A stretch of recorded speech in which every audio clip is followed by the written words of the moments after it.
Good evening, everyone, and welcome to another episode of our 7th Sea Dead Men Tales. I am the Red Archon. My name is Will. I'll be your storyteller this evening. Last we left off with our crew, we opened up with them arriving in Aldana, and we described the difference between the cities, between what a major city and what the founding city kind of looks like in comparison to San Agustin. Uh, they made their way to Gustavo's workshop, where they saw that him and his apprentices were working on different projects at the same time. They were escorted into the back office, where the two Castilians had a chat about what being a tercio means to themselves, where they stand on the belief of the Cardinal of Castile, uh, and what they know about Malcolm, and how they interact with each other because of him.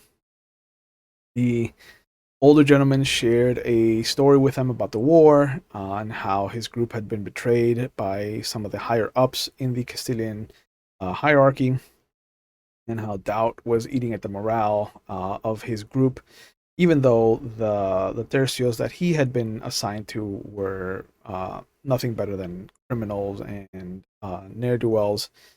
But a small group of him with him defected, and on their way back from being in Ison, they came across the Abdruka. And although he urged his companions to run, some of the younger archers decided to take aim and fire off a pair of arrows, which hit dead center and did not stop the half wolf, half man, which he barely escaped from. He gave them a bit of advice if you're going to be hunting an Abdruka, to go get yourself some silver. He showed them his medallion, which was a little bit of an arrowhead made completely out of silver, which he fashioned into a magnificent arrow that he gave to the group. And he also gave them a dozen flesh cutters to kind of practice their archery. Uh, he showed May the difference in the arrow's construction, given that he made it a little bit rougher around the fletching, so that they could feel which ones were which, as the flesh cutters were smoother. And after concluding their business, they decided to head off to to the Veston district to head into a bakery, where they got to see a father-daughter duo that just was incredibly happy to be there, to share their gifts with everyone. And everybody after lunch split up.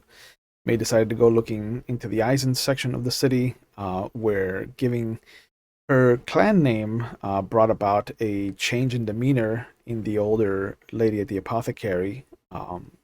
With Angel, we saw him heading over to the offices of the Knights of the Rose and Cross, and he was stopped by a gentleman standing outside the church across from the offices, who let him in on some lesser known rumors about there being some kind of corruption within the order of heroes, and invited him to speak, or hear at least, what some other people have to say about it, and was given a pamphlet about the Insidia Aquila, which is the Eagle's Inquisition, the Inquisition within the Inquisition. But he get to meet with a representative of the Order of the Knights, named Grigori Otto Ritter, who is an Eisen representative here in Castile. And he was told that simply to gain an audience with the circle, to kind of gain his admission, he had to bring them information about the Inquisition, or the members of the higher ups of the Inquisition within the city, as they have been undermining the knights.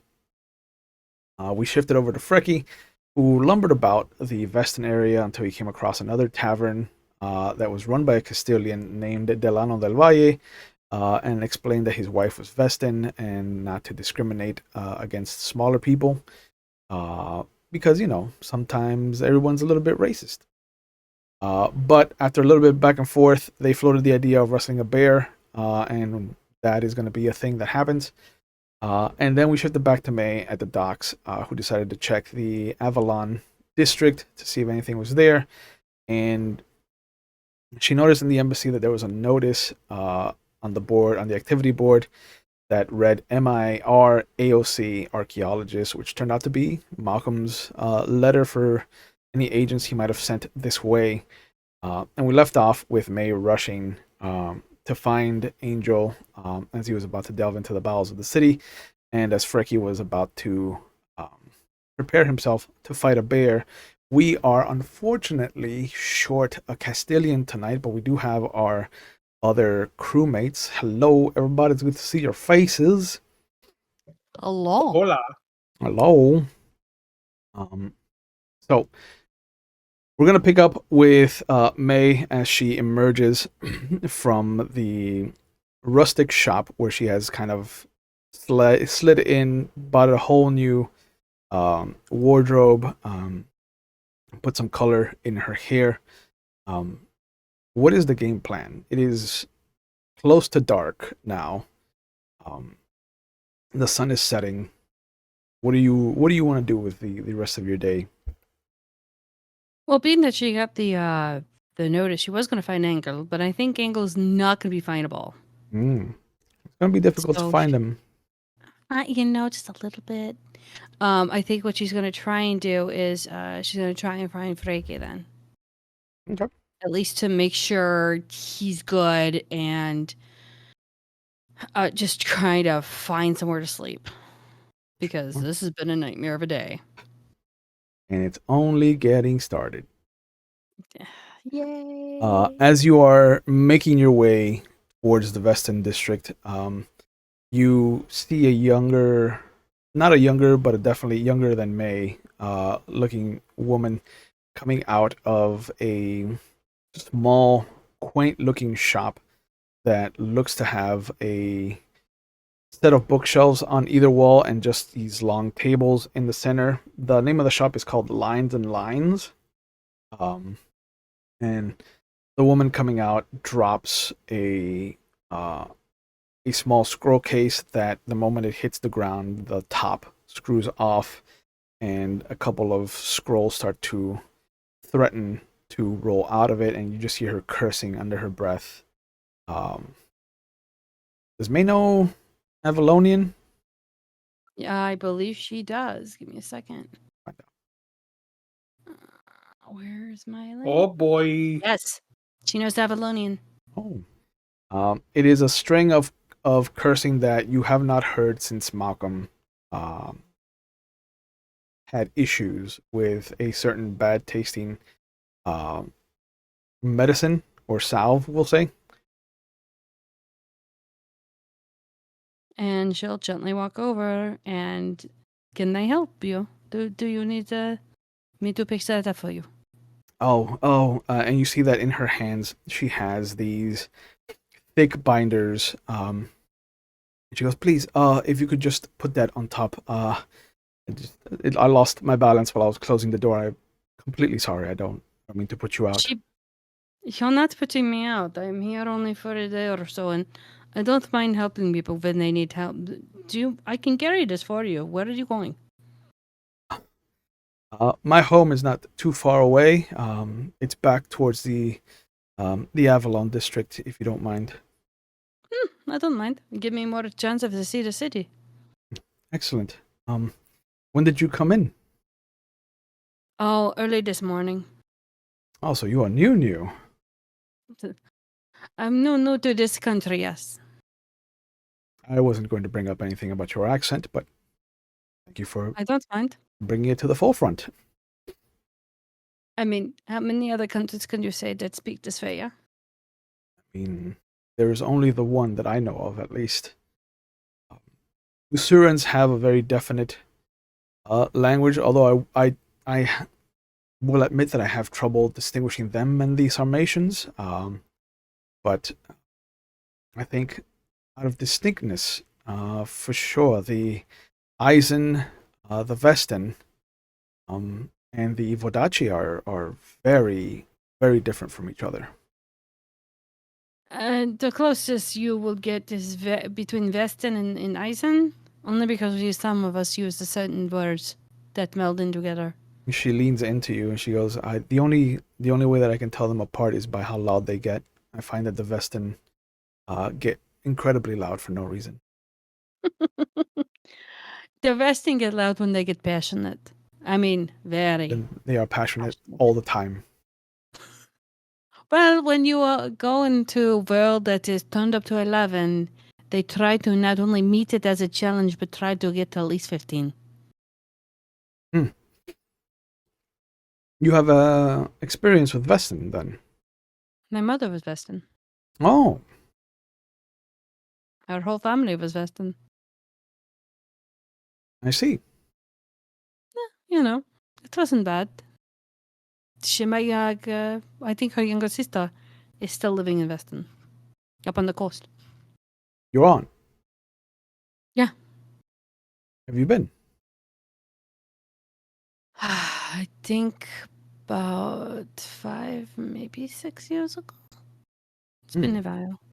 Yeah. Things must have Lovely place. changed. How so?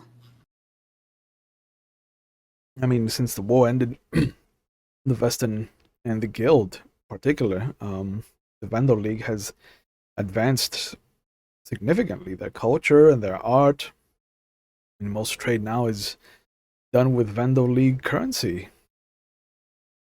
This was more me visiting family to recuperate more than anything else. I wasn't in trade back then.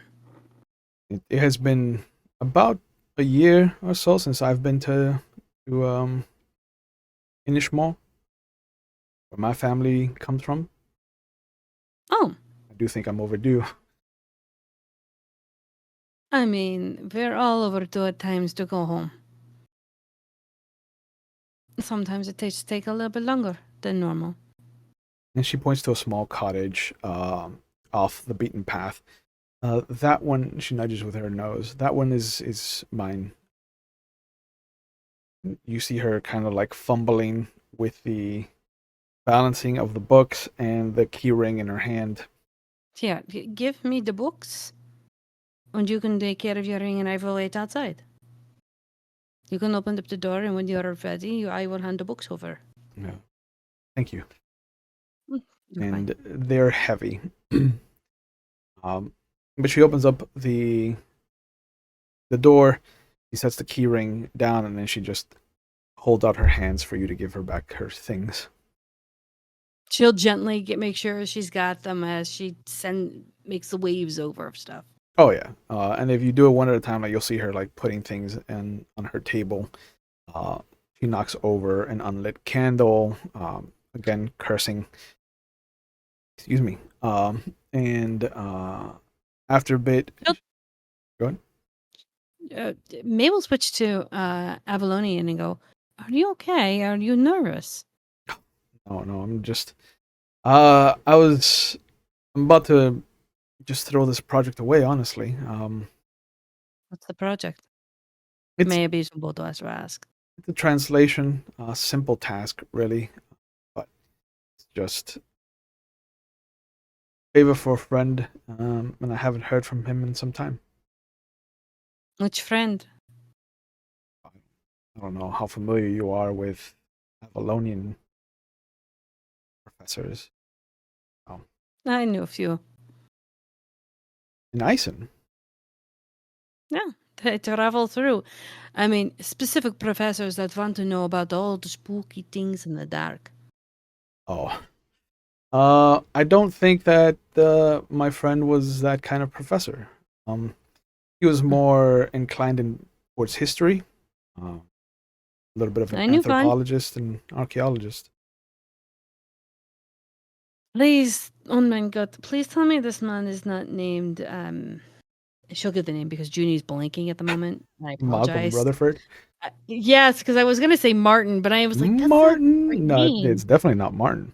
Martin. That's a short Martin. black man. Thank Still is.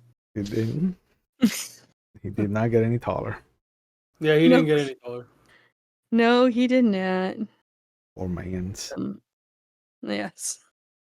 Yeah, I know a man named Professor Reynolds. Huh. Uh, that is strange.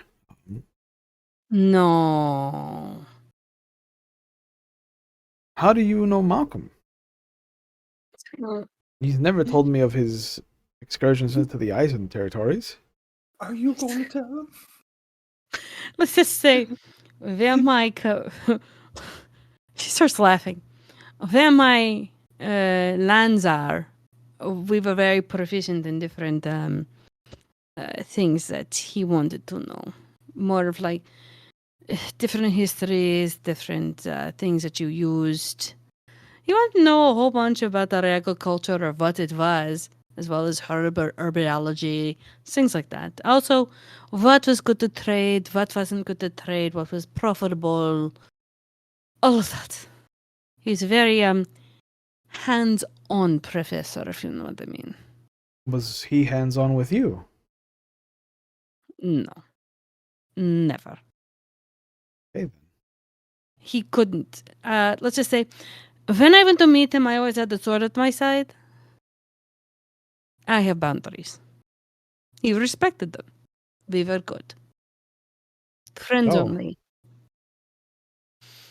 I can assure you, my my reputation was only to my husband. That was it. He could not give any sweet words to me to make me think otherwise. should hope not. No, I'm good. Really. He wasn't my type either. He's so skinny. He's and you see that she uh blushes for a moment. I haven't seen him in some time, but I don't consider skinny. Well, So I make us some in tea. my culture. Um, sure, if you would like. I don't wish to impose. No, please. Any friend of Malcolm's. She motions to a seat. She'll sit down cautiously, looking around like, oh, fuck.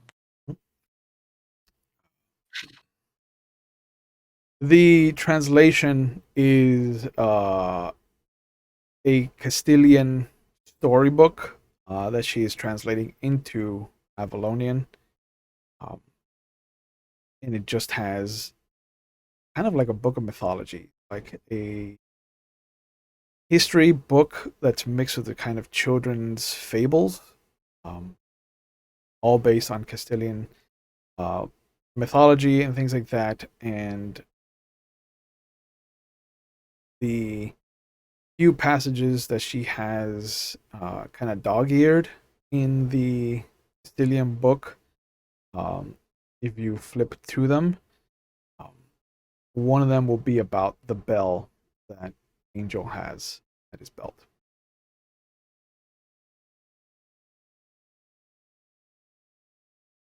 Um, this is a very lovely book. I do apologize. What? I never introduced myself. My name is May. What is your name, Fräulein? Oh, sorry, I'm so flustered. My name is Beatrice, Beatrice Tandy. Nice to meet you. Um, when was the last time you talked to Malcolm? I want to say it's been about 2 or 3 months since he was last here. She'll look to see if the woman's finally sat down, and as she's flipping through the book, she'll kind of gently hold the book and kind of look to her. Do you might want to sit down for a moment? Oh, I'm fine. I sit for No, most of the day at my job anyway, so it helps me I to haven't. walk around. Okay. May will stand up and walk over and offer her hand. I do have to tell you something. Will you be okay if you stand? And she'll just offer her hand out. And she looks down at your hand. Is this an Eisen uh custom? Are you going to read my palm?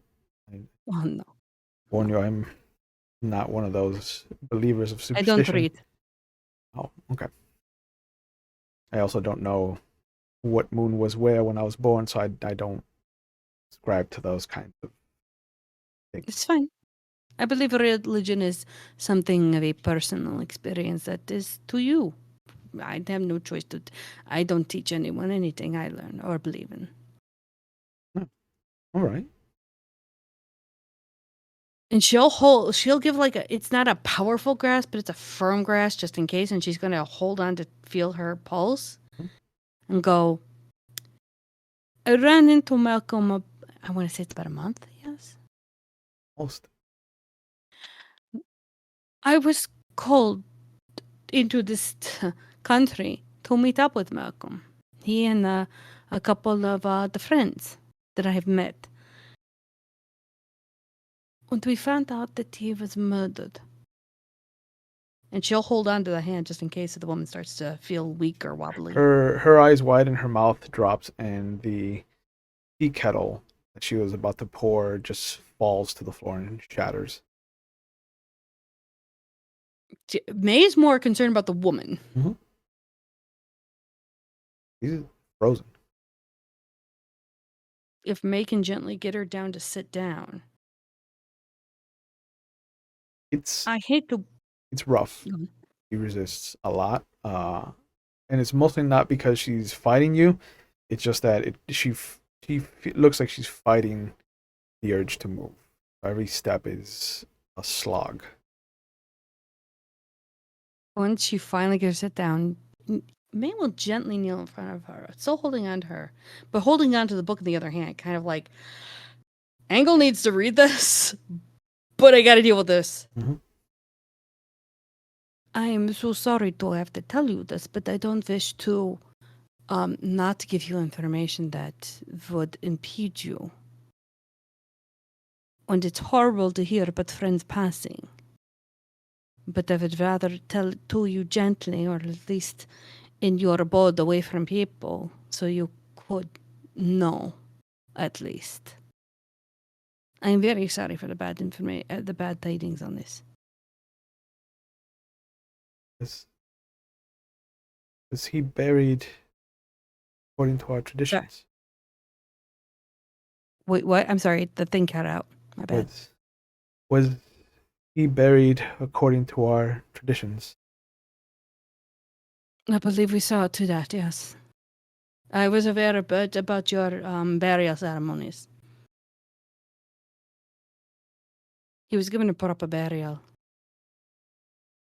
I made sure of it.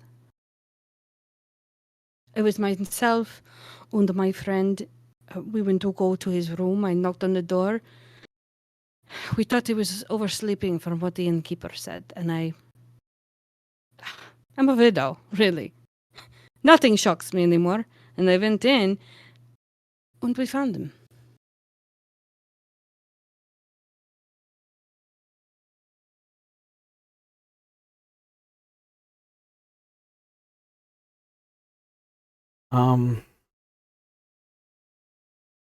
Given that I don't remember you saying that you buried Malcolm, because I think you left him there and just skedaddled. I don't remember what we did, so Junie's just going to say, yeah. "This is what I think is what happened." Like I'm thinking back, and I'm just like, no, you left. You left just a pile of man-shaped dust. So let me have you make a panache, and It's just ashes, dust to dust. I'm not wrong. I mean, let me have you make a panache and convince roll. Oh boy. A panache. Okay, panache and convince. Yep, that's two First dice. roll of the night. All of 2 dice. Yeah, because there's no convince there. Because it's the first time you are using convince in a scene, you do get a die bonus. Ooh. Oh, good. So at least there's it. 3 dice that you get to roll. What's my DC?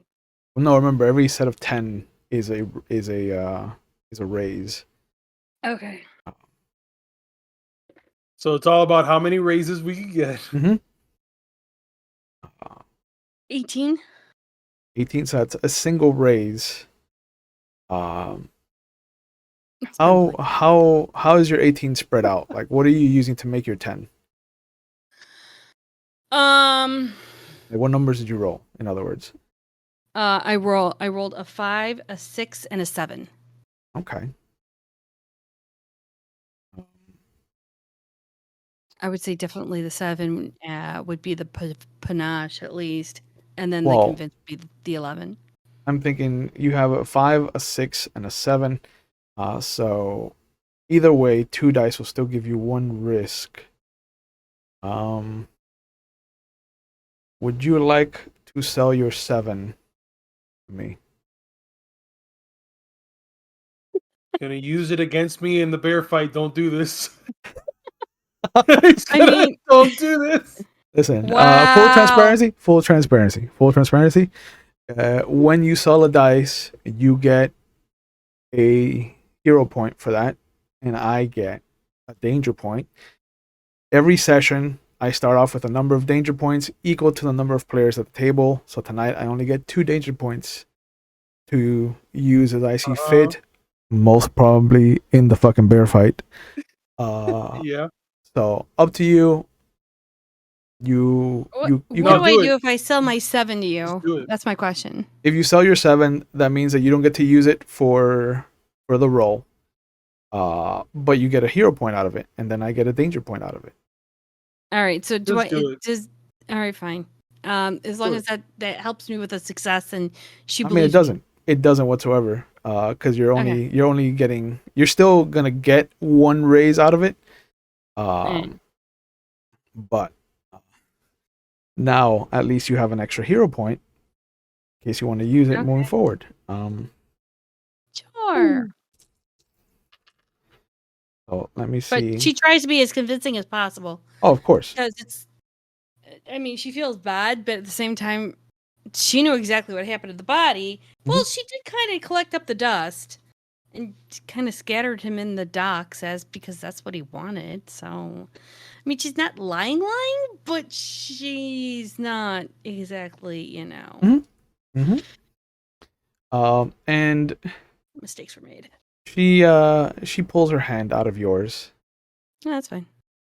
I appreciate you trying to console me in this way. The best I could do. I didn't realize I would find a friend of Malcolm's here. Oh, neither did I. But here we are. Yeah. And she pulls the book out of your hands. If you don't mind, I'd like to be alone. My thoughts. Yeah. I do have a friend who is Castilian. That would like to see the book. May I bring him here tomorrow? No. I don't think I will be receiving guests sometime. All right. I understand. That I would ask. They will get up and walk. It's fine, whatever. Yeah, she closes the door. May's getting used to May's getting used to being rejected. This is fine. Naj. That's just like, no. Fuck off. Finesse would have been better. Oh, of course. But you can't interpretive dance your way into a lie. Sure can. Well, wait a minute. Give me a minute. You've never asked. We could try. You know what? You're right. You're right. I've never asked you to interpretively dance a lie to me, so. May's just gonna find her way back to the Veston place because I mean, shit, that's the only place that's been nice to her, and fuck it, she has nowhere else to go. Yeah. The closer you get to the Veston area, the more you will hear the sounds of elation, some celebration. There's a big band just playing. You can hear the strangest of instruments that you haven't heard in some time. There is an accordion. There's a harpsichord. There's a mixture of just loud and bombastic drumming. While May had her little adventure, though, Freki, we got to see through your eyes a celebration being set up in the central area of the Veston district. There is a round fountain. They have set up almost incredibly fast this makeshift octagon of a ring for you to fight this bear. Well, I want to make sure, because I want to be a part of building that. This is something that it's one of those things where if I know, and considering I have wrestled bears before, Mhm.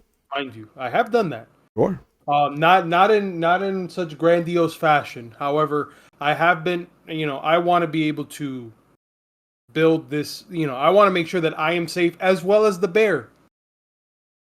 Because the last thing I want is to impale this bear when I suplex it. So I don't want to. Yeah. I want to make sure everything is safe. Oh yeah, no. Tip top shape for Veston. This is not the first time that they have exhibited a bear fight in this place. Okay.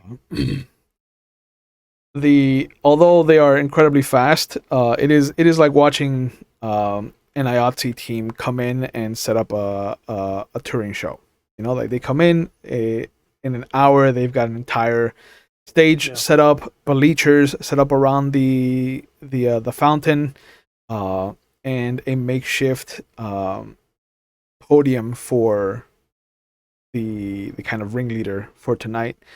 And they have set up acts that you weren't even aware existed. Like there is a fire breather, a juggler, there is a Vestin, and an Avalonian pair of people that are just for a cruder audience. It is little people tossing, and there is an entire like board.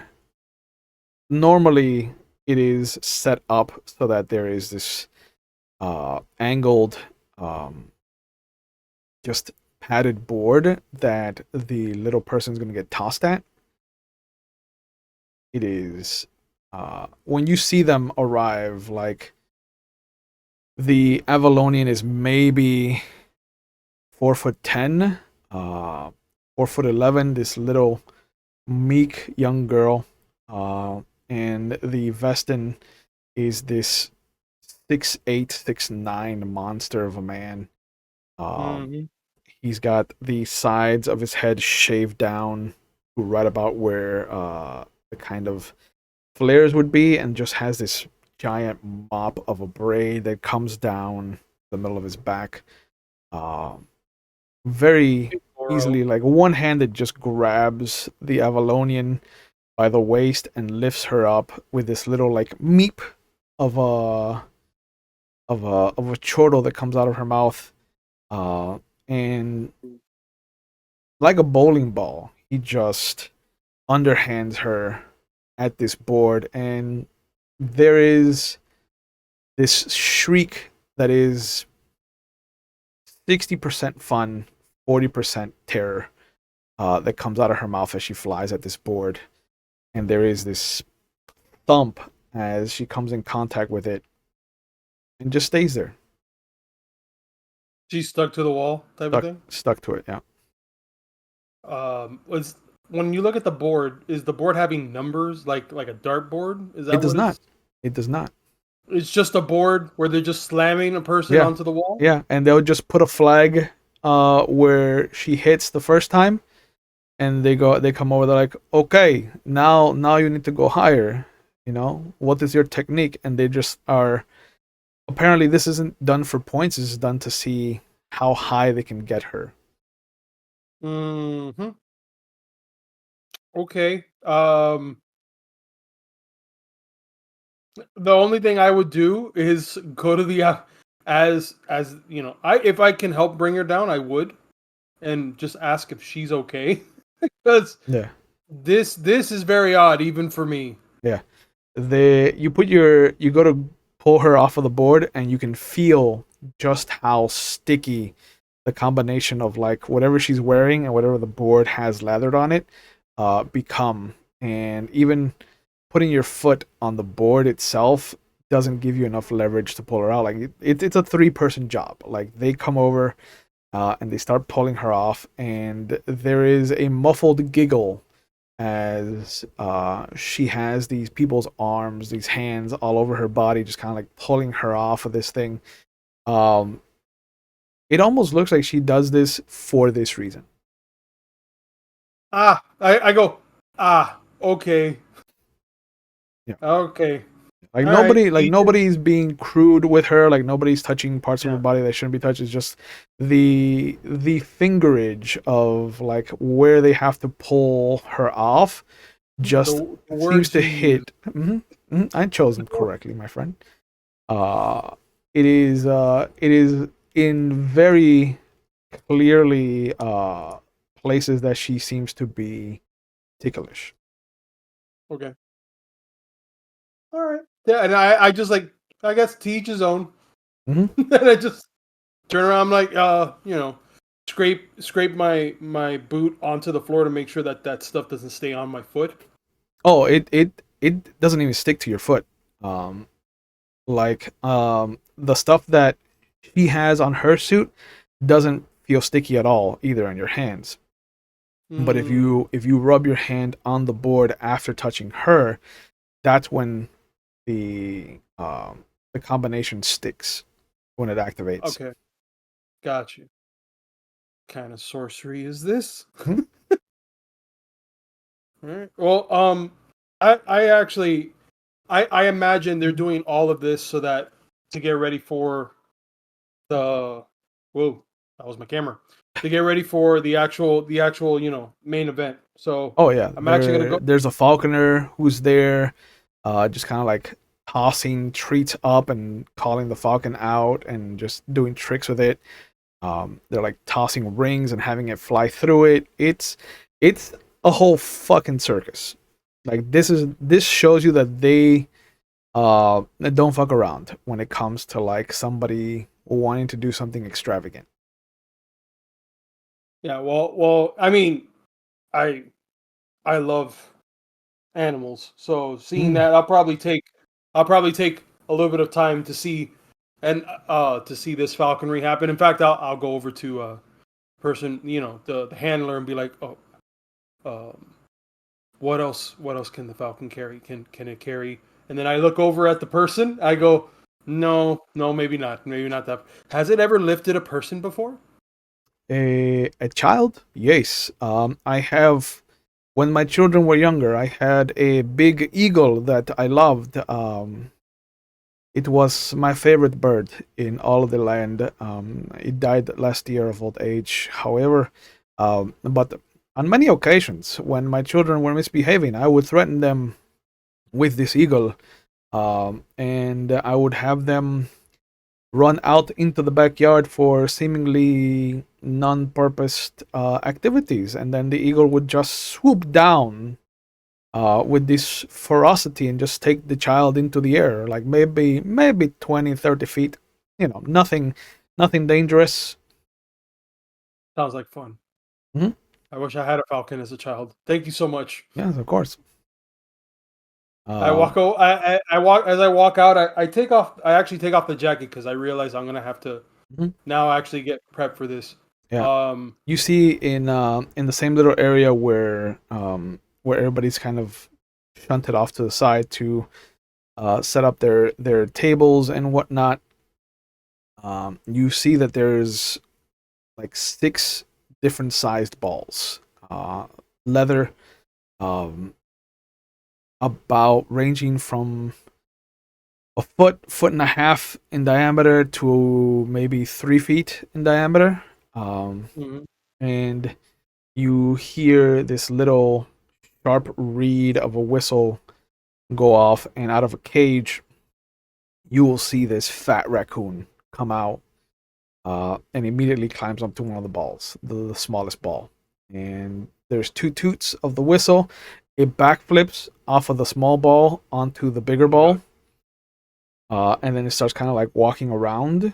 And then there's another 2 toots, and it rolls itself over to the next biggest ball, and then it just does another backflip off of that ball onto the bigger ball, and it just goes through the motions, and the trainer just kind of like clapping along, giving toots every so often, and just watching this raccoon backflip back and forth from ball to ball.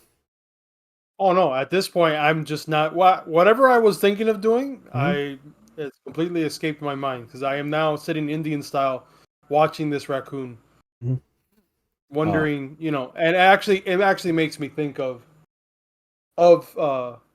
my dog, Yeah. Freki. Well, my wolf Freki. So, And you see him sitting there for a moment, and he grabs the apple and he breaks it in half, and then he breaks it in half again. And as the raccoon is on the biggest ball, kind of dancing around, rolling around on it, he throws it the quarter apple, and it gets up on its hind legs, still rolling the ball around, and just kind of grabs the apple and then just starts like munching on it quietly.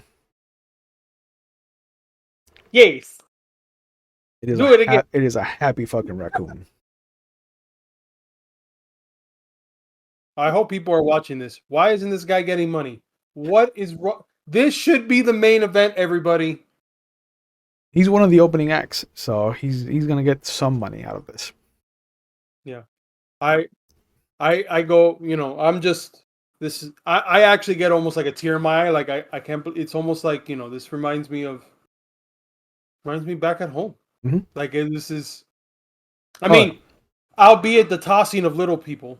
Yes. That was a little. That's a little out there. But other than that, That's an outlier event. Yes. yeah.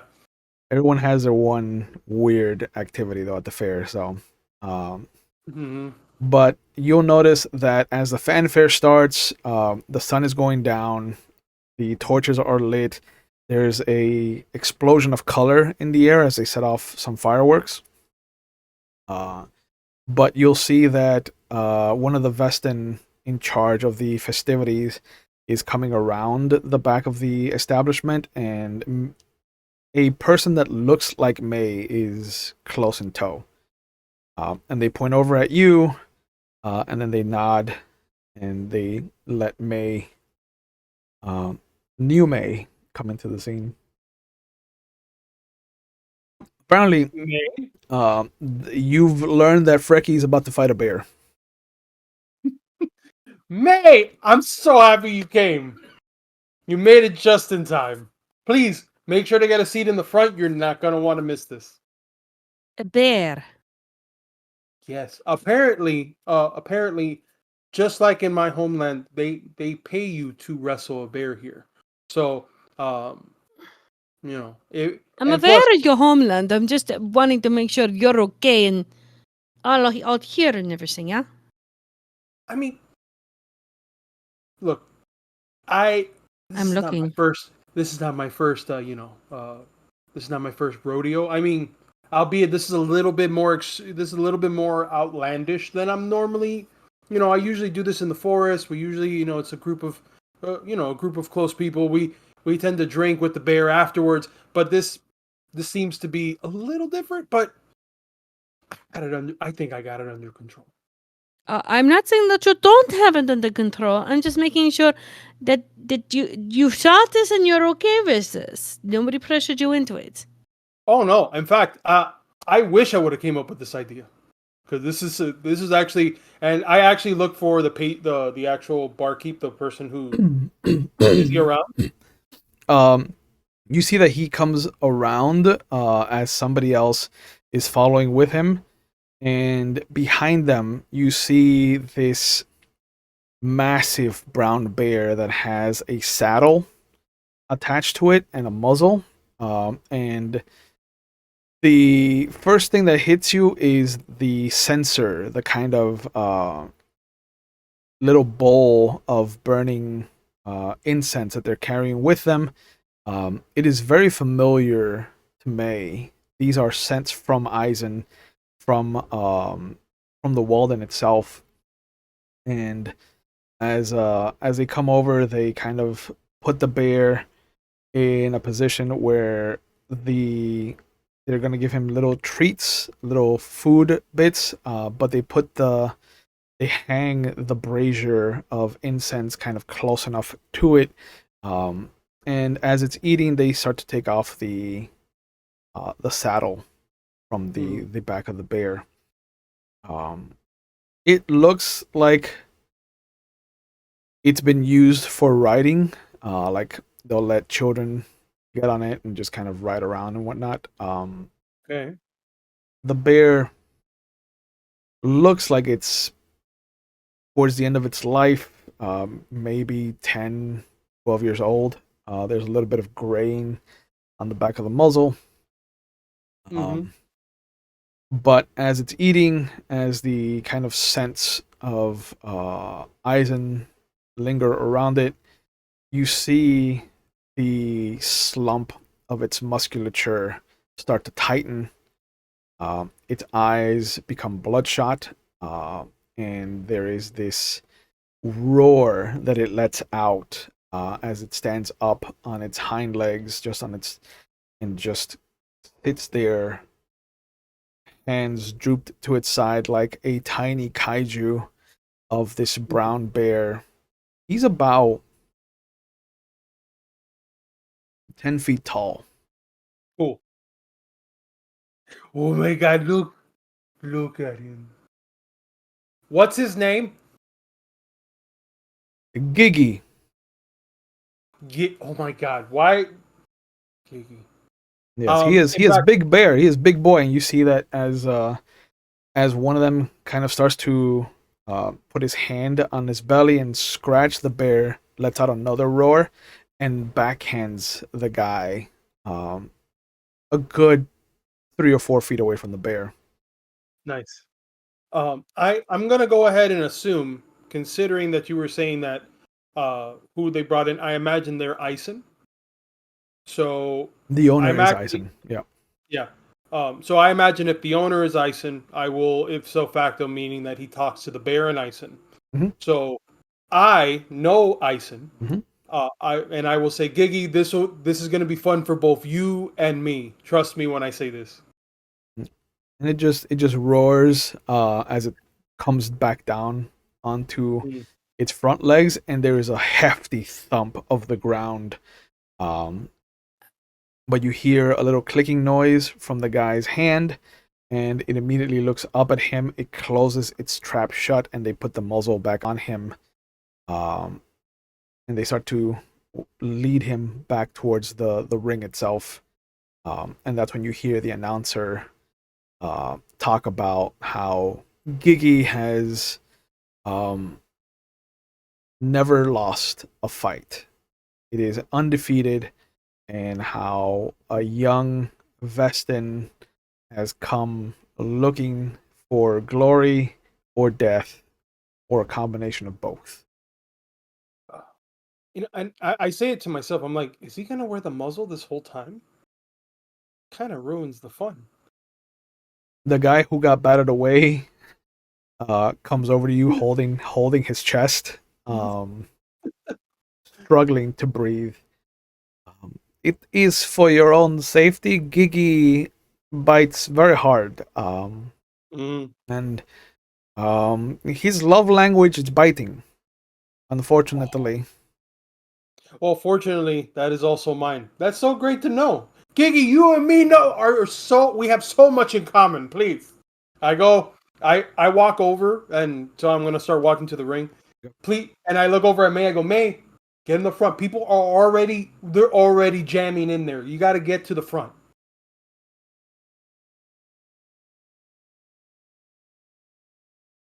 And then I start walking to the ring. I'll go ahead and I'll take off the shirt that I was the actual yep. tunic that I was wearing underneath the jacket.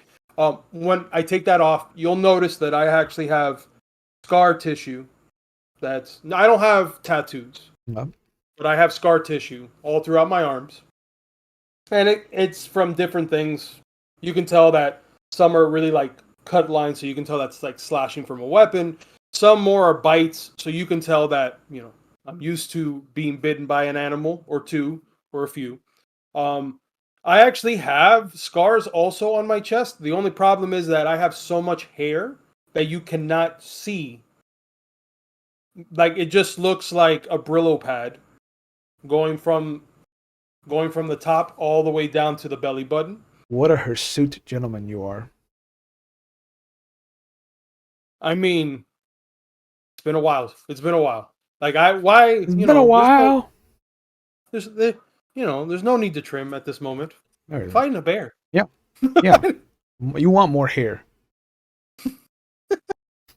So Yeah, but everybody has enjoyed the fire breather, the the jugglers, the kind of small axe, and you can see that where they were when they arrived with the little person tossing board to where you come out, the flag has reached about eye level for you. So where they started to where they ended up is really impressive. mm, Um, I mean, I honestly will always remember the animals more than anything. Mhm. So I mean, they and some people are still kind of like ducking down because they can hear the hawk, the falcon every so often. But everybody, all the children are kind of gathered around the raccoon on the ball. Like they are cutting up pieces of apple and giving them to the children so that they're allowed to feed the raccoon. And it happily just like takes the apple from their hands. And every time that it does, like a new child giggles as it just kind of cries out, "It touched me! It touched me!" So wait, you're saying I could have done that, or is that only for children? Because that's You could feed the raccoon if you want. I don't have time. But yes, maybe later. Yeah. I'll just start stretching. I'm gonna obviously keep the pants that I'm wearing along with the boots. Um, oh, the shield. I'll actually put. Actually, no. With the shield, once May gets wherever May is sitting, Mhm. I'm gonna go ahead. May. I don't want to use this, so I'm gonna. If you can just, if you don't mind, just hold on to this for me. Accomplice.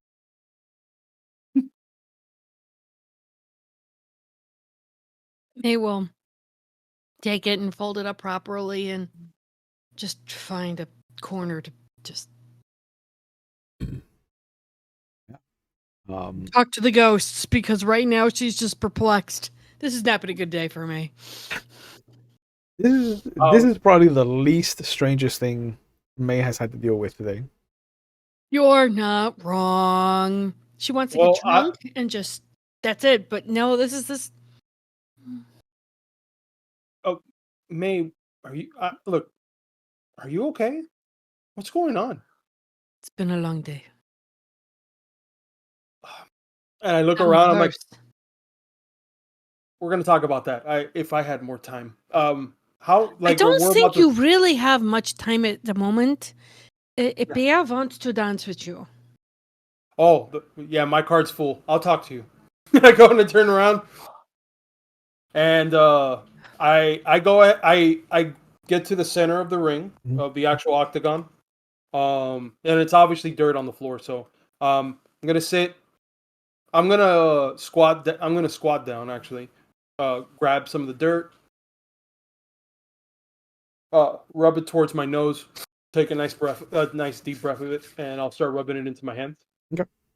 As as they bring the bear up into the ring, you see a lot of the people gasp and kind of try to move away from it.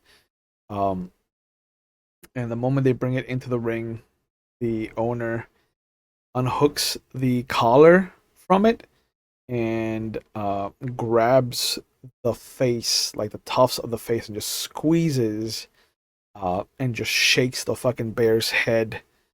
Um, Agitated. and the bear becomes incensed. Like its eyes, its whole furrow just kind of closes in, creases down around him, and you see the anger just building up. And right as the owner is about to leave the bear with you in the ring, it just brings the little walking stick that it had with him up in a little nut tap, and the bear loses his fucking mind. He nut taps the bear. Nut taps the bear. All right. So, All right. this has now I become. see that. I see that, and I look. I look over at the guy. I go, I'm gonna talk to you a little bit. That's very disrespectful. You did to Gigi. I swear. Gigi. Yeah, no, Gigi knows what's up. That's the code word. So this has become an action sequence. So Sure. how do you want to approach your fight with Gigi this first round? Oh, so we get rounds? Yeah. Well, maybe. I'm hopeful that you're gonna get more Well, than. that's a good question. Mhm. Before we start, I just want to look at everybody. I go, so are we? Am I just going until this is over? Until I tap out? Until Gigi taps out? One of the owner of the tavern is like, most likely it'll be when you the owner of the bear is like, most likely it's when you are at the verge of death, but if Gigi becomes exhausted before then, we'll know and we'll step in and call off the fight. Okay, no But problem. if you feel like your life is in danger, just let us know and we'll try to tranquilize the bear. And I start laughing. Give up. Oh, you're too good. You're And too good. Gigi stands up to his full height, lets out as a muffled kind of roar, and just starts to uh, stomp one foot, then the other. Very much like a performer, like a wrestling performer would do. Like, this is definitely not the first time Gigi has wrestled. And wrestled for people. Okay. So, so well, I'm trying to get a sense of Gigi right now. Mhm. So, Gigi right now is it looking straight at me? Can I even see Gigi's eyes at all? Oh yeah. He's locked eyes with you. He is used to the space, so he's kind of looking at you, looking at the area around you, and it looks like he's trying to gauge what direction you're going to be moving at him from. Oh, I go straight forward. Okay. I go ahead and I just take a like it looks. I don't know how big is the ring.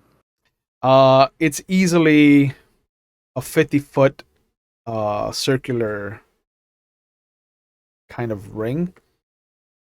It's an octagon, but it's still as circular as possible. So at the far points, you'll have 50 feet from point to point.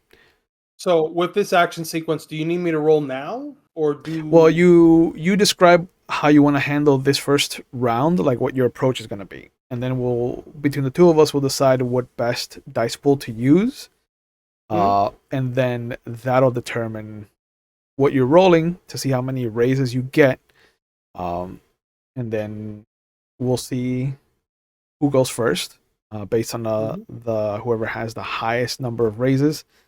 I will remind you that I have 3 danger points. I know. I also have a hero point, just so you know. You do. Everybody starts off with a hero point. Yep. At the beginning of every session. Just needed to let you know. Yeah, no, I know. I know you got. I know what you got. I know what you got. I know how to activate shit that you got too. So. But, how do you wanna handle this first round? Well, the idea first is I'm just gonna my whole thing is just to start walking up to him, walking up to Gigi.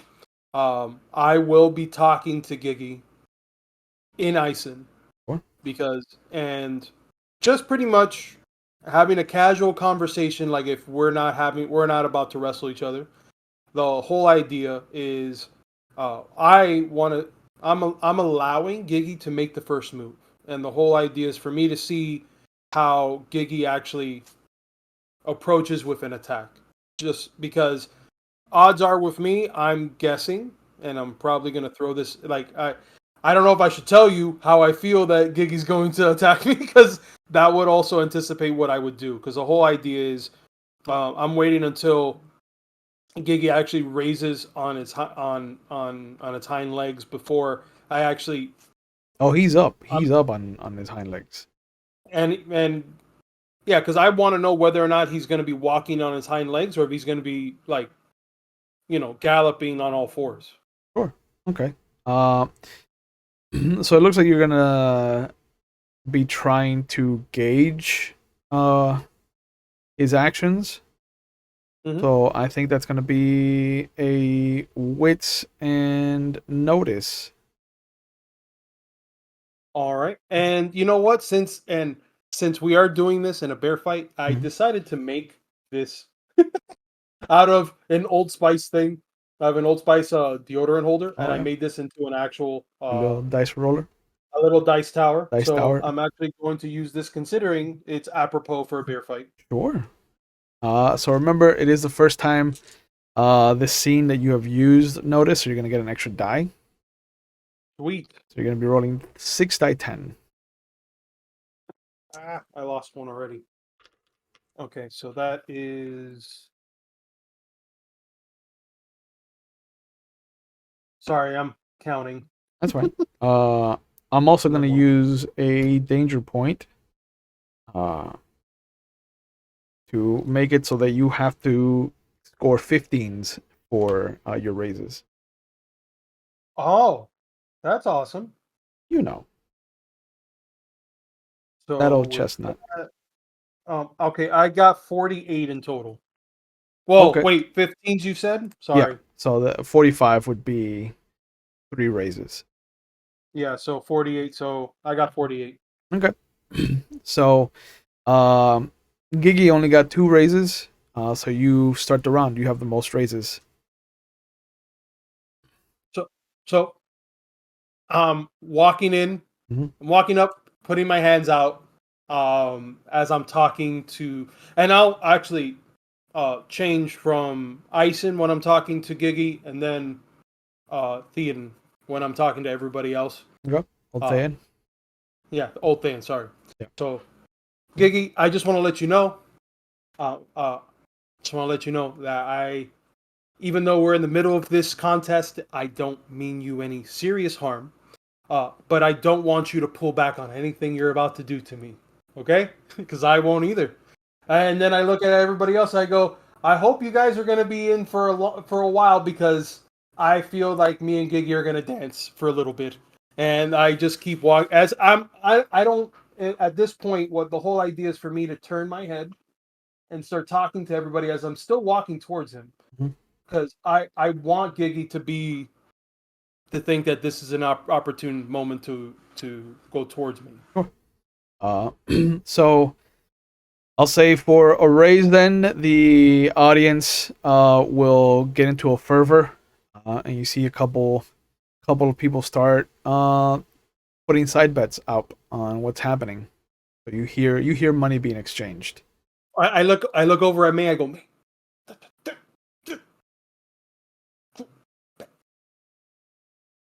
just trying to make money. We're trying to make money. Uh, May will try to get in on the betting because you can't stop this madness. We need money. okay. I'm aware. Betting on people to live or die is normally something she does not do, but okay. Well, I don't know what We're exactly here they're betting now. on. I'm not saying that I don't know what they're betting on. I just know that we need. I don't know how much money I'm getting out of this. Let's just put it that way. Yes. Okay, sure. Why not? So May doesn't have any wealth rating. So at most, you will earn 1 wealth if you win. Who are you betting on? Can I just I'm be not. honest? And she's going to just split whatever pool she's got and, half on one, half on the other, because God only knows it's a crapshoot right now and she doesn't have the, she wants to win it on her friend, but at the same time, Bear! Yeah. If you're gonna play both sides, you will not earn a wealth out of it. You'll break even. Ah, shit. Then fine. I'll do it on Freki. Okay. Fine, just do it. Okay. Don't make me no regrets. No regrets. No regrets. And as you know, as I motion to her, I'm just like, I know she's gonna bet on me. Because why not? What else course. do we got to lose? Of course. Um, I has mean, if we Giggy lose, you're dead. So Yeah. has Giggy already moved? Has Giggy done any movement yet? As No. I've been doing. Since you used up one of your raises, we're now down to 2 raises. Because Mhm. we both have 2 raises. Monsters go first. Sure. When ties are involved. So I'm going to use a raise to attack you. Copy.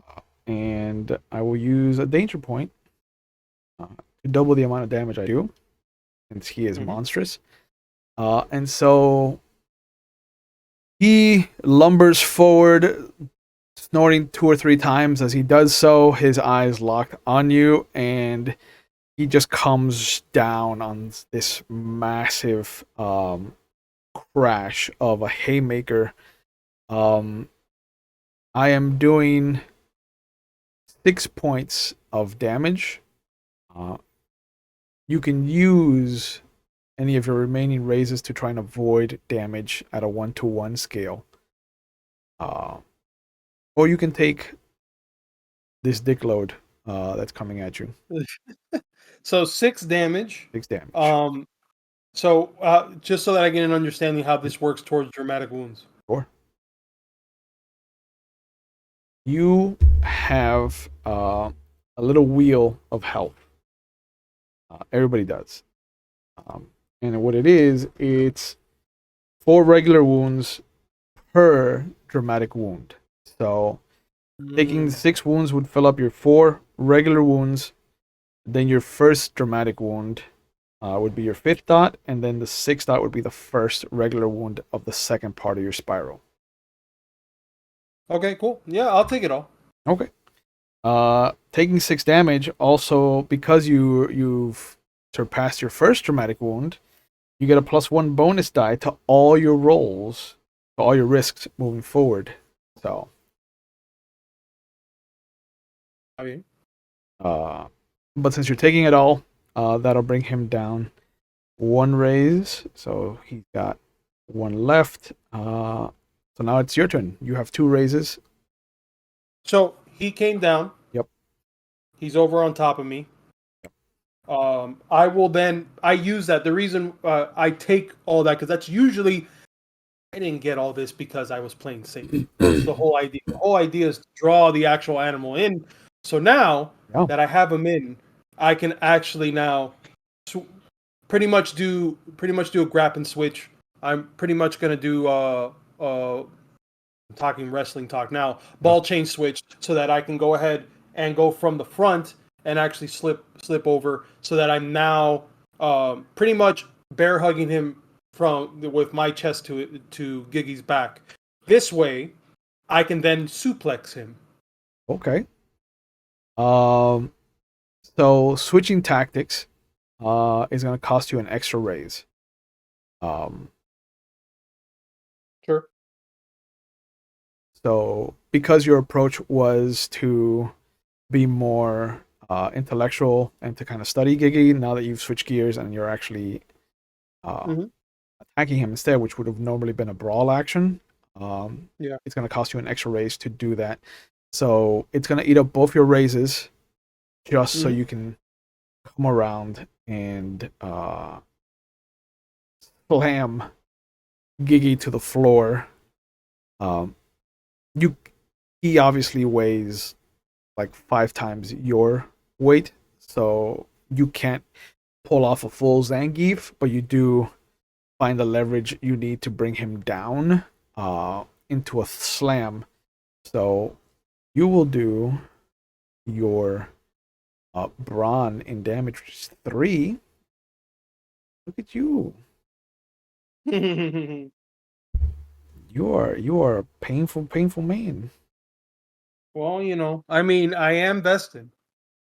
So, I just want to, I want to wake Giggy up in the situation that it's in right now. That's really what I'm doing. It's like, hey, by the way, this is not just, Yeah. This is not just some run of the mill person that you're just Yeah. So you grab him, you swish around, you pull off this maneuver. German suplex. There is this snort of surprise that comes out of him. He definitely was not expecting this. And as you come around and bring him down to the floor, you immediately see that he rolls over and uses the momentum to kind of pull you up, and then he gets up and just lets himself fall back so that he slams you into the ring itself. So that'll eat up the last of his raises. Mm-hmm. But he will do 3 points of damage to you. Sure.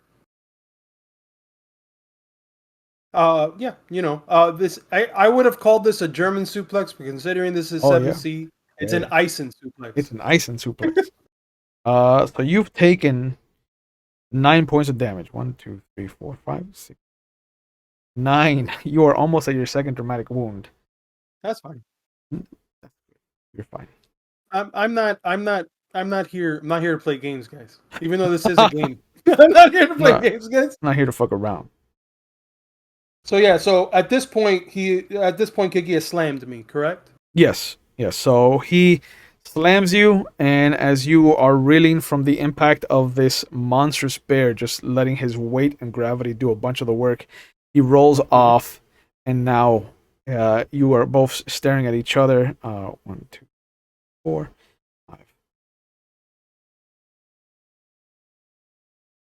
5. So now for this second round, you survived the first round. You survived one round with Gigi. Oh, after all that, I go ahead, cough up a little bit. Yeah, people are shocked. They're stunned. But everybody is losing their fucking minds.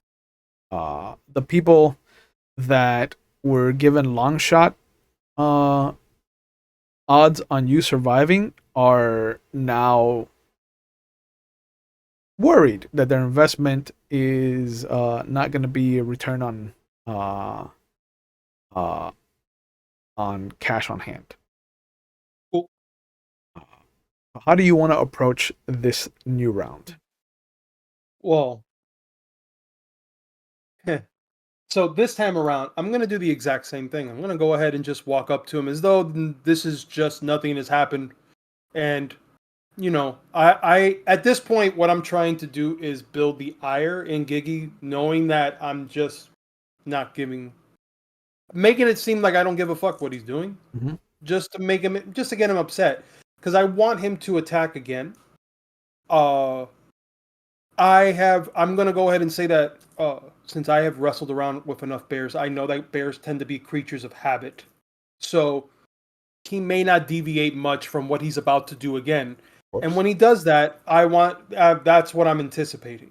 Is that the moment he does that again, where he comes in with those two haymakers with his mitts, I want to go ahead and be able to move out the way and be able to use one of his arms to go up and actually get on his back with my arm around him over along his neck. The idea is now I'm going to try to put this bear to sleep. Okay. So you're going to try to finagle yourself up and around him again. Right, but this time and then use my strength to actually, pretty much just T-lock and then hold on for dear life to wait till, Yeah, that to me sounds like a finesse and brawl roll. Since you're trying to use your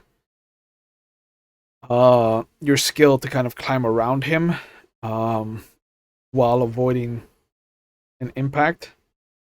So that's going to be 4 plus 1 because you haven't used brawl yet, and plus 1 more because you are damaged. You've taken a dramatic wound, so that's going to put you at 6 dice. 6. Yep. And I still need 15 in this round? No, you are back down to 10. Cool. Unless you want to use that point again. You know what? I kind of like I like when I do more damage to you. I'm gonna keep it for that. Copy. These dice rolls are terrible. Oh, you're not gonna like what I. Oh, sec. So that's 5 8s and a 7. I So can't count. 47. 40, 47. So That's 4 raises. 4 raises, yeah. I only got 3 this time out of the big dice pool that I have for Gigi. So you get to go first. How do you want to use your first raise? Let me ask you this. Sure. I know that stare down. I know that stare down Mhm. is used is used to back down a threat. Mhm. You know, thing is that the whole idea is that I. No, never mind. There's no point of using that. Actually, I'm gonna go ahead and use taking you with me in this sense. Okay.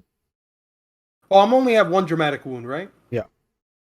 Oh, never mind. I'm not gonna Yeah. use that then. Yeah. Yeah, no, I'm not That's gonna use better. that. That's better when you're on the verge of death. Yeah, so I'm gonna go ahead. I'm gonna go ahead and start walking up to him. Like I said, same way that I did before. You know, Giggy, I thought that you were a stronger bear than when I first saw you, but this is a walk in the this is a walk in the park. A little spatter of blood shoots out of your mouth. Mm-hmm. Uh, With okay. my arms wide out open. If you're not gonna use your raise to attack Gigi, then I will have you use it to ferment the crowd again. So Well, the whole idea is I want to know if I could use that, if there's any chance that when he comes in, because the whole idea for me, I want to use a raise so that I can notice the next attack that's coming in so that I can time the actual, what's the word? I guess I don't want to say acrobatic move, but so that I can time my counter to his attack. I'm anticipating he's going to do the same thing that he did the first time. okay. So yeah, I'll say that costs you a raise to anticipate what he's gonna do and react accordingly. Mhm. So he does not get back up on his haunches and instead just pushes himself forward into a headbutt. Oh, so he's on all fours. Yep. Even better. I don't even have to fucking climb that high. So uh he will use one of his 3 raises. And I will say that you can use a raise as a reaction to get up on top of him. Sure, I'll do that. Right. So you're going to take the impacts. You're going to take 3 more damage. Mm-hmm. That puts you at a second dramatic wound and 2 steps into your third part of the wheel. Now you're hard to kill, so you have an extra portion of the wheel. Well, how many dramatic wounds can you take? Normally 4. 4 knocks you out. Okay. Because I'm only at 2. Why is May so worried? Yeah. I'm only at 2. Because you are Vestin and one of your 3 advantages was hard to kill, you have an extra wheel. You have an extra part of the wheel that gives you a 5th dramatic wound. So you're a little harder to kill. But now, villains get +2 bonus dice because of your second dramatic wound. Ah, okay, that's fine. So It is what it is. get ready for Gigi to do some good shit, even if my dice aren't agreeing with me today. Yep. Yeah. So he comes barreling in, just slams, like he lowers his head and just slams his whole upper back into your chest. You use his momentum against him and you climb up on top of him. You have what, 1 raise left? What do you mean? I only used 1 raise. No, you used 1 to. Oh, then I have 2 left. Okay, so you have 2 raises left. Yeah, got 2 raises left. Yep. When I do that, Is there any way when I use that momentum that I can actually use my leg to lock in one of his front legs so that it would teeter him off to actually grapple down to the floor, or no? Normally you could, but because both of you are at 2 raises and bad guys go first, he gets to react to you getting on top of him. Sure. And he is going to let himself fall back onto you again using gravity and his weight to just crush you as best as possible. So that's going to be second raise. So you take another 3 points of damage. Yep. Putting you at 3 dramatic wounds. Good. Now I'm taking you with me with my hero point now. Well, Yeah. now remember, if you survive into the next round, your tens explode.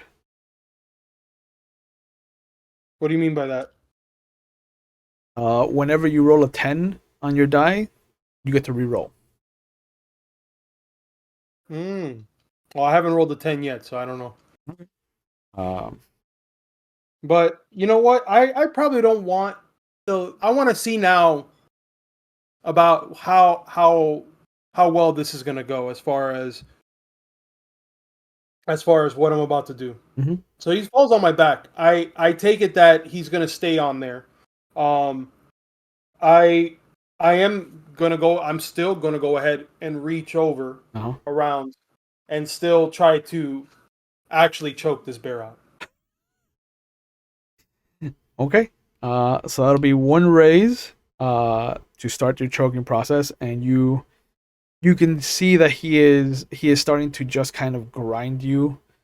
He is trying to push himself along the floor, so he is grinding your entire back against this padded, dirt-filled kind of wooden structure that has impressively sustained itself against 2 of these heavy tosses that this bear has done now. And you can hear it struggling to breathe. So you're gonna do your brawn, which is 3. Right. Plus, I'll take you with me, so that's gonna go ahead and add another 3. So you're gonna eat up your hero point. Yes. Well, that's what my thumbs up is. Yeah. Okay. So that's 6. That's 6 points of damage in 1 round. Oh, Jesus. That's 3, 4, 5, 2, 3, 4, 5, 6 points of damage. Mm, mm, mm. That is 1 unhappy bear. And So, may I ask you, does all characters, including animals, have the same type of dramatic wound wheel as we do? no. Villains, brute squads, and monsters have a very different dramatic wheel. So, there is a big difference in how monsters are treated compared to heroes. The wheel isn't as big or as extensive. Brute squads you've dealt with, so you know how they operate. Villains you haven't come across yet, but their health is the same and not the same. So they have the 4 sections just like heroes do, but the spacing of the dramatic sections is based off of the villain's strength. Okay. So if a villain has a strength of 8, there is 8 sections per dramatic wound. But since I have wrestled bears and I've been around animals, I would have an understanding of, give or take, what Giggy would be going through at the moment, or no? Oh yeah, Giggy is worse for wear. He is unhappy. He does not have a 3rd round in him. Yeah, I can sense this, by the way. Yeah.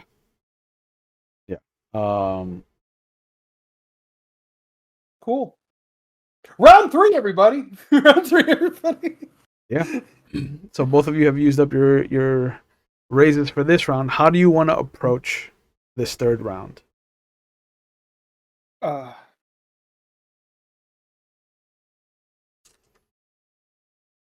I'm going to mix some of these, some of those. You guys don't want to act accordingly. Now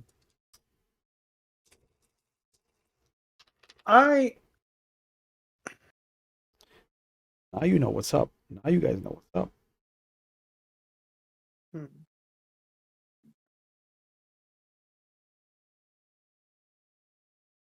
You know what? Never mind. I was originally going to give Giggy a chance by talking to Giggy and Ison, letting them know, look, all you have to do is just lie down. But nah, I am literally going to spear this bear. I am literally going to spear the bear. I am going to football tackle. Okay. Spear. If you watch wrestling, yeah. I am going to pretty much use all of my vigor. So you would say that Giggy has made the list? The list? No, yeah, the list. Okay, Chris Jericho. So yeah, That's the only wrestler I know, bro. That's not like Hulk Hogan or Captain Lou Albano. Oh wow, but wow, Lou Albano, what an old. You don't know what The Rock is cooking, then, huh? I know what The Rock is cooking. Like I know, like the popular ones. I'm Like sure. I understand, like Stone Cold Steve Austin, like the Stone Cold Stunner. Like I know those terms. You know Ric Flair. I know Ric Flair. Woo! That's Nature Boy, baby. But like yeah, classic wrestlers I know. New wrestlers, like the only ones that I know anything regarding them is you just made the list. Yeah, and that's pretty old. That's a good John Cena. Well, he's not. Yeah, John Cena's a movie star now. Like that doesn't matter. It's okay. You still can't see him anyhow. You know, and at least John Cena actually takes chances on roles, not like The Rock, who's a bitch ass. I said what I said. Damn. I said what I said. Fired.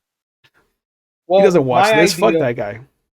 So the whole point is the Giggy's worse for wear. So the whole idea is for me to spear Giggy so that I can just take the air out of him. Yeah. And that would, at that point, just let him, just stay down. Stay down.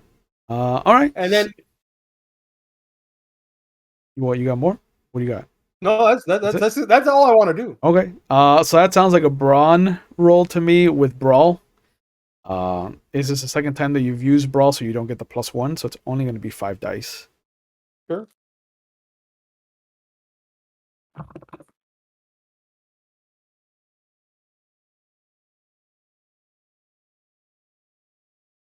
Okay. You said that now I'm at 3 dramatic wounds. My dice explode. Your dice explode on 10s. Okay. And you do have a +1 from your first dramatic wound, so you are at 6 dice. Oh, so I gotta. Okay, so I rolled 2 10s. So okay. I'm gonna re-roll those. Yeah. And then I just rolled another 10. Sorry, 1 second. Oh, that's fine. Okay, so that's 3 10s, so that's 30 plus.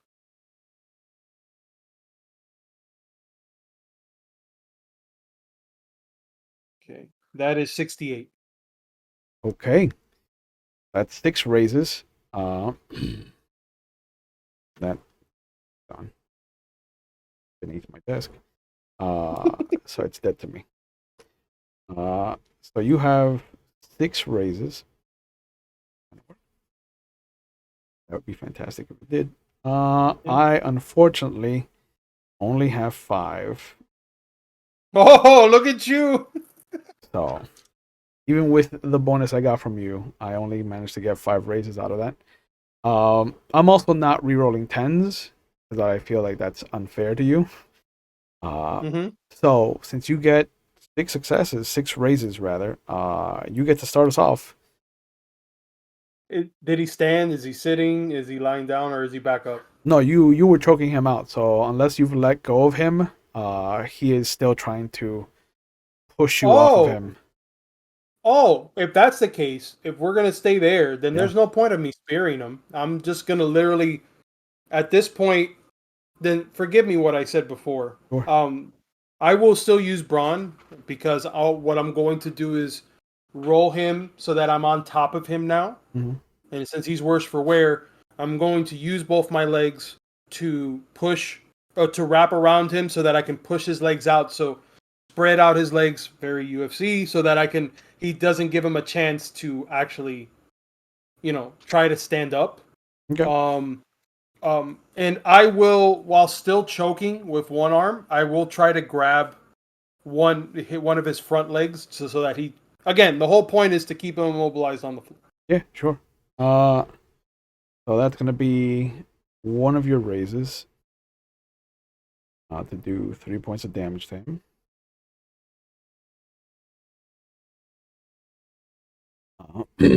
He is incredibly unhappy, and he's gonna use a raise of his to just push himself up, and in the same momentum that he pushes himself up, you feel him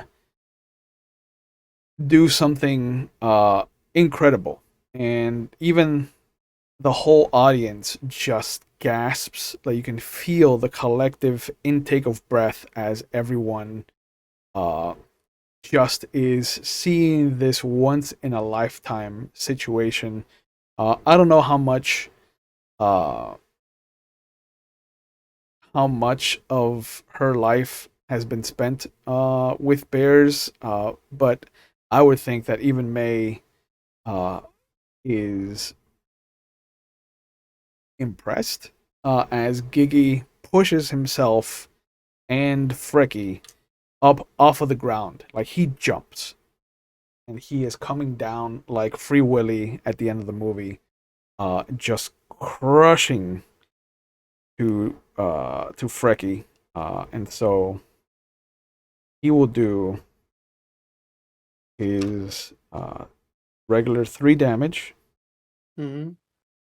3, and then I will burn all the rest Can of I the. use my raises to do the 1-to-1 type of thing? You can, because I'm about to use my raises to just do extra damage. So I'm gonna burn the extra 4 that I have to do a total of 7 damage to you. That would put me above 4 dramatic wounds, correct?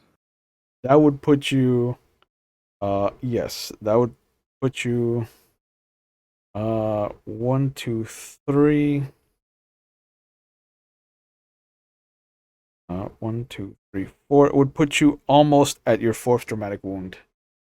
Almost? No, sorry, you are at your 3rd. I will count it from the wrong Yeah. one. That would put you almost at your 5th dramatic wound. Okay, so I'm gonna go ahead and so that would put me at what, 1 away from the 5th one? So I'm starting from the 3rd one instead of the 2nd one, so it'd be 1, 2, 3, 4, 5, 6, 7. It would put you 2 away from your 5th dramatic wound. I'm gonna use 2 raises to keep me back, so starting from the beginning. So you're I mean, starting from the 4th dramatic wound, yeah. right? I do 5 damage to you instead.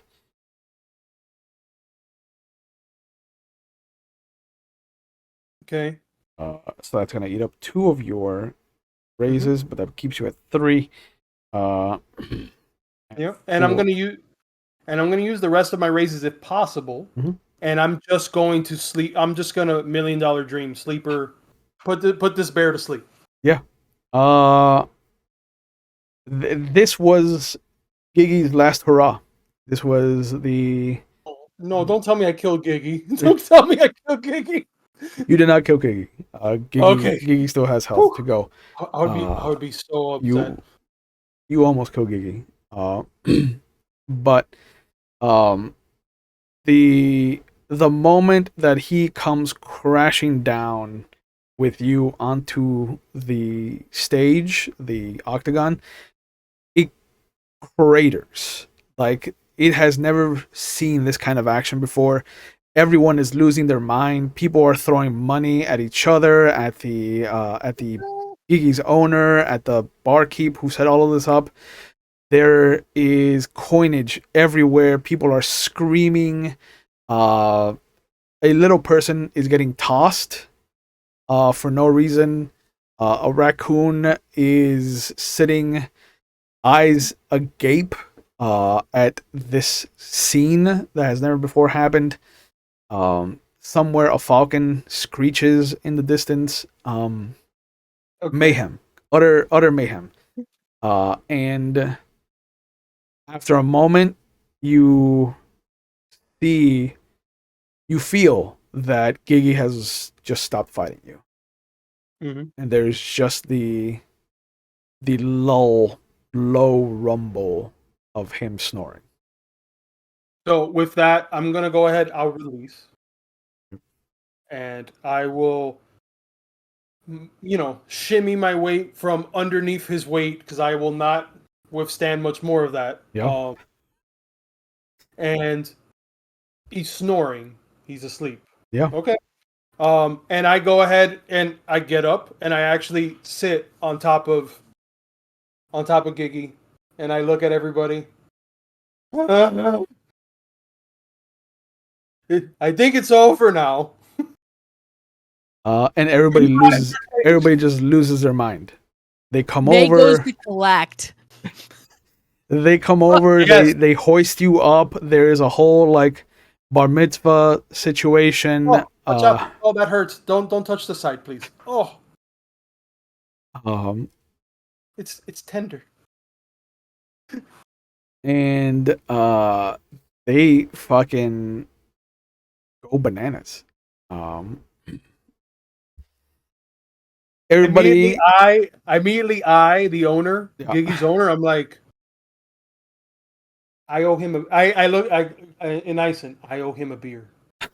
and he's just sitting like next to Gigi, just kind of like caressing the head, like he's put the head on his lap, and for everything that he did to prepare Gigi for the fight, like there is a level of concern that rivals a child. Like it is clear that this guy cares about Gigi, and uh, he's just sitting there, just kind of like rocking back and forth with this massive bear head in his lap. Um, and as everybody's kind of start to winding down, people Mhm. start heading towards the tavern. The tavern keeper looks over at you. He's like, "My friend, I gotta tell you, I have been here many years, and I have seen Gigi fight many people. Not the once have I seen Gigi lose." Yeah, I mean, I guess who was here before was not made of stronger stuff. Oh God.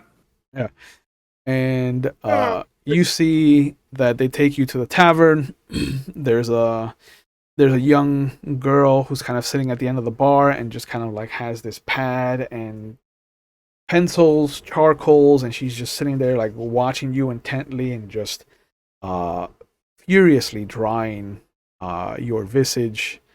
And uh, the owner comes over. He puts a beer in front of you. He puts a shot in front of you. He puts the same thing in front of May, and then he puts down a little stack of coins. And so moving forward, we'll say that Freki now has a wealth of 3. Good to know. Let me put that. Yeah. Well, I really don't care much for like with those coins. I'll actually. Is it just coins like just toss coins, or is it in a bag, anything like that? No, he has it just kind of sitting there in front of you. Hmm? He imagines that you have your own coin Oh bag. no, Uh, but May's also there, so no. he That's what I was gonna do. Is I'm actually just going to just it you know is a few stacks move of it over. coin. So the equivalent is a wealth of 3. So we'll say that unless you're buying something extravagant, you guys don't have to worry about too many things for a while. And as you sit there, kind of nursing your wounds and drinking about the situation that just happened, I think this is a good point to call it for tonight. So, I want to thank you for letting me run 7C for you guys. I hope you guys are ecstatic to what's going on. I did not believe that you could beat this bear. I'm gonna be honest with you. He had Well, a 6 health track and 3 rows of it. So well, I will Uh, say this. I know that I know that it was a faux pas on my end because I told you exactly what I was gonna do. So you're like, okay, cool. So now I'm not gonna do that anymore. I personally like to thank your dice for betraying you. yeah, Yeah. yeah, we've got some talking to do. Uh, but yeah, I want to thank you guys for being here. You, the audience, we couldn't do this without you. I hope that you guys are having fun with our story. As always, you can catch us here 3 days out of the week. Mondays are for Vampire the Masquerade 5th edition. We run a 2-part story. One day we do a Camarilla chapter. One day we do an Anarch chapter.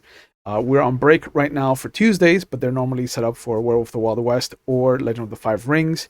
And every other Thursday we do 7C here, which has been a lot of fun. Ever since I read the system, I knew this was going to be one of my new favorite games, and it has crept into the top 3. So I'm super ecstatic about that. As always, well, before we go into the outro, let me give you guys a chance to plug whatever you're doing. Normally, there are 3 players in this game. We are missing our Castilian friend Angel, who is unfortunately not at home and dealing with family issues. So we're excited for the extenuating circumstances. I believe there's a wedding, so there's fun to be had. But May, Junie, where can people find you on the internet, and what are you up to? Actually, you can find me on the internet because that's where I live and stay. And I didn't like pull out my thing out really quick, my outro. Okay, so you can find me pretty much on Twitch underneath my channel and underneath FBG, where I'm on usually every Saturday doing Vampire. You can find me here every other Thursday. You can also find me over at Roll Call every Saturday, or I'm sorry, every Sunday, and then you can find me on the Mixtaper Studio every Wednesday for Dark Ages, and then will actually let me play on a Star Wars game. So that's every Friday for until the end of this month. And then if you ever jump on Cajun Nights, I am a moderator there, and it's a play-by-post soda for all of your World of Darkness needs. Nice. Kenny, Freki, where can people find you on the internet? What are you up to? Well, you can find me personally on Instagram and Facebook. Well, you can find me on Instagram and Twitter, Mr. Underscore with the underscore in between each word. Crit or Die is now just my ADHD dream of nerd stuff that I do. In fact, I will be posting soon how I made my dice tower, which now after today, I will actually now be calling this Giggy. So this is Giggy! now Giggy Dice Tower. So other than that, wedding, band, music, Yeah. Black Cat, Miami. Also, I want to give a shout out to my parents because apparently my parents have discovered the internet, and when they discovered the internet, they realized that I do these streams, and they told me, "Yeah, I watched you in the last show. All you did was a lot of talking." So I go, "Oh, I hope that they enjoyed this. There's a little more action." Yeah. So Look at that. that being Mr. said, Mr. and Mrs. Cortina, thank you for being in the audience if you're out there listening.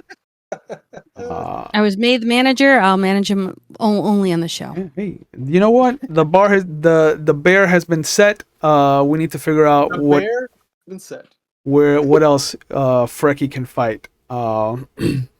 and not die. Yeah. Hopefully. But yeah, like Junie said, you can find me at Mixtaper Studios on Wednesdays, where I play Agustin Alhambra in the Dark Ages. And there are 2 episodes left of our Star Wars campaign that I was allowed to run on their channel. They let me run things because they still think that I'm a good storyteller for some reason. So we got 2 episodes left of Star Wars What there. your hole you are! Shh. So, as always, here on the channel, as part of our outro, please take care of yourselves. Know that it is okay to not be okay. We take mental health on the channel very seriously. So if you need help and you're watching live, there are phone numbers going up in our Twitch chat. They'll be in the description box if you're watching on YouTube later. So just understand that there are people out there who want to help you if you need help. So if you feel like you need a lifeline, if you feel like you need to reach out, just know that there are resources out there for you. If you're not in the United States, or if you're having trouble finding resources around you, you can use the link that is up in chat right now. it is findahelpline.com. So just know that there are resources out there in case you need someone to listen to you or to kind of help you find an avenue if it looks like you're kind of boxed in or cornered. Just there are people out there who want to help you, and there should be no shame or stigma attached to getting help. So just know that it is okay to not be okay. Take care of yourselves. We want to see you around, if not just to kind of be part of our audience, but to be part of other audiences, and enjoy yourselves. Support what you want to support. Be kind. Nice is performative, but being kind is genuine. So just take the extra time to be kind to others, because you don't know what struggles we're going through. There's a lot of invisible troubles that weigh down on people very differently from ourselves. So as always, thank you for being here. Be safe. Be kind to each other. Take care of yourselves. Take care of each other. And we'll see you when we see you guys. Have a good night. Bye.